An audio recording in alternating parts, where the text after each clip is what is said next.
दोस्तों, कुरान पाक की तिलावत करते हुए हम हजरत लूत अलैहिस्सलाम का जिक्र अक्सर करते हैं, लेकिन लूत अलैहिस्सलाम के वाक़े के बारे में अक्सर लोग नहीं जानते। तो आज हम हजरत लूत अलैहिस्सलाम के बारे में बात करेंगे। हजरत लूत अलैहिस्सलाम की कौम बदफेली का शिकार थे। अल्लाह ताला ने कौम लूत पर आजाब नाजिल करने के लिए फरिश्ते भेज दिए। हजरत लूत अलैहिस्सलाम की कौम में मर्द मर्द के साथ बदफेली करते थे, और जब भी कोई खूबसूरत नौजवान इस बस्ती में आता तो ये कौम इसके साथ बदफेली करती। इसीलिए हजरत लूत ने अल्लाह ताला से दुआ की कि इस कौम को तबाह कर दे। तो अल्लाह ताला ने फरिश्तों को हुक्म दिया कि जब तक लूत अलैहिस्सलाम अपनी कौम पर 4 मरतबा गवाही ना दे तब तक इन पर आजाब नाजिल ना फरमाना। जब फरिश्ते हजरत लूत अलैहिस्सलाम के पास पहुंचे तो हजरत लूत ने फरमाया कि अमल के एतबार से ये कौम रोए जमीन पर बदतरीन कौम है। इसी तरह हजरत लूत अलैहिस्सलाम ने 4 मरतबा अपनी कौम के खिलाफ गवाही दी। फिर फरिश्ते खूबसूरत नौजवानों की शक्ल में हजरत लूत अलैहिस्सलाम के घर में दाखिल हुए। इन फरिश्तों के आने की खबर लूत अलैहिस्सलाम के घर के अलावा किसी को भी ना थी। हजरत लूत अलैहिस्सलाम की बीवी ने जब इन खूबसूरत नौजवानों को देखा तो जाकर बस्ती वालों को इत्तला दे दी। हजरत लूत अलैहिस्सलाम की बीवी, जिसका नाम वाहिला था, वो मुशरिका थी। वो हजरत लूत अलैहिस्सलाम पर ईमान लेकर नहीं आई। वो अपनी कौम से बहुत मोहब्बत करती थी और उनके लिए जासूसी का काम करती थी।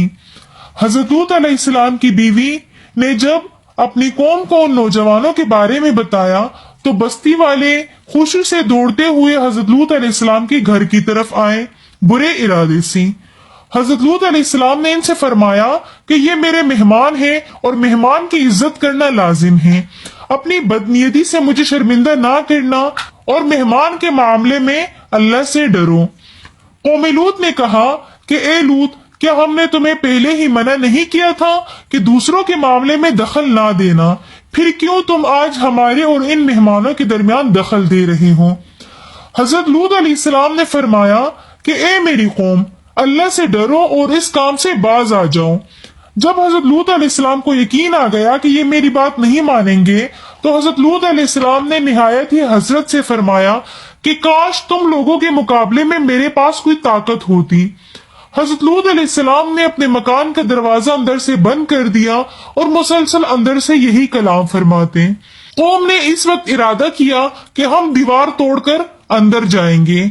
फरिश्तों ने जब हजरत लूत अलैहिस्सलाम का रंज और गम देखा तो फरमाने लगे कि ए लूत, हम आपके रब के भेजे हुए फरिश्ते हैं। आप रातों रात अपने घर वालों को लेकर चले जाएं और पीछे मुड़कर ना देखना।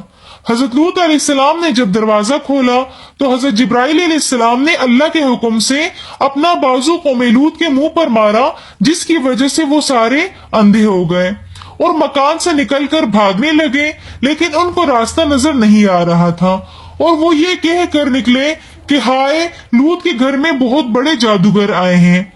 रात का जब कुछ हिस्सा गुजर गया तो हजरत लूत अलैहिस्सलाम अहले ईमान को लेकर घर से निकल गए। इसके बाद कौम पर अल्लाह ने इस तरह अजाब नाजिल किया कि हजरत जिब्राइल ने इस बस्ती के नीचे अपना हाथ डाला और इन 5 शहरों को, जिसमें सबसे बड़ा शहर जिसका नाम सदून था और उनमें 4 लाख आबादी थी, इस सारी बस्ती को आसमान के करीब ले गए और फिर इसी बुलंदी से उनको ऊंधा करके पलट दिया। इसी दौरान हजरत जिब्राइल ने एक जोरदार चीख मारी और जो लोग इस वक्त बस्ती में मौजूद ना थे, सफर में थे, वही उन पर पत्थर बरसाकर उनको हलाक कर दिया गया। कौम लूत की आबादी आज भी इबरत की शक्ल में मौजूद है। अगर आपको हमारी आज की वीडियो पसंद आई हो तो वीडियो को like, comment, share and subscribe जरूर कर दीजिएगा। ये आपकी तरफ से एक छोटा सा प्यार होता है और हमारे लिए एक होप होती है कि हम आपके लिए अच्छी से अच्छी वीडियोस बनाएं।